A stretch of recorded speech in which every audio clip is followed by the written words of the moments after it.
आखिर कौन है बुआ? हमारे बाप के पास जो दौलत है, हमारे दादा की दी हुई उस दौलत में से अपने हिस्से को माफ करने वाली हस्ती का नाम है बुआ। इसी रिश्ते को इतनी बदनामी क्यों? बुआ ऐसी, बुआ वैसी। मैं ही नहीं कहता कि सारी बुआएं अच्छी होती हैं, बहुत सारी बुआएं ऐसी होती हैं जिनकी होने की वजह से, जिनकी वजह से घरों में कलेश होते हैं। तो क्या सारे रिश्ते परफेक्ट होते हैं? कुछ माएँ भी तो ऐसी होती हैं ना जो अपनी औलाद को मार देती हैं, न्यूज़ में पढ़ते हो गया आप। कुछ बाप भी ऐसे होते हैं जो अपनी औलाद के साथ इंसाफ नहीं करते। फिर इस रिश्ते के साथ इतनी नाइंसाफी क्यों? आपके नाम से अगर आपका कोई दुश्मन भी उसके घर चला जाए तो पूरे मोहल्ले को पता चल जाता है कि इसके घर मेहमान आया, इस तरह से स्वागत करती है वो।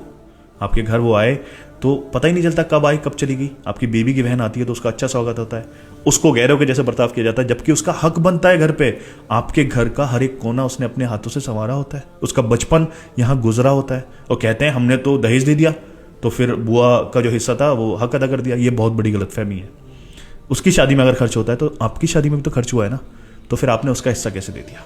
उसका हक बनता है, या तो आप उसको दोगे या फिर वो माफ करेगी, वरना ऊपर जाके आपको देना पड़ेगा। एक भाई की कामयाबी बहन के पूरे गांव को पता होती है क्योंकि वो दिल से खुश होती है। एक बहन की दुआ भाई के लिए कभी रद्द नहीं होती। माँ अगर चाहे तो इस रिश्ते की इज्जत करा सकती है क्योंकि वो खुद भी एक बुआ है, उसकी बेटियां भी कभी ना कभी बुआ बनेंगी। ये रिश्ते जो खुदा ने बना दिए हैं उन रिश्तों की कदर करनी चाहिए क्योंकि ये सच है, अगर किसी भी रिश्ते के साथ हम नाइंसाफ़ी करेंगे तो उसका जवाब हमें देना है।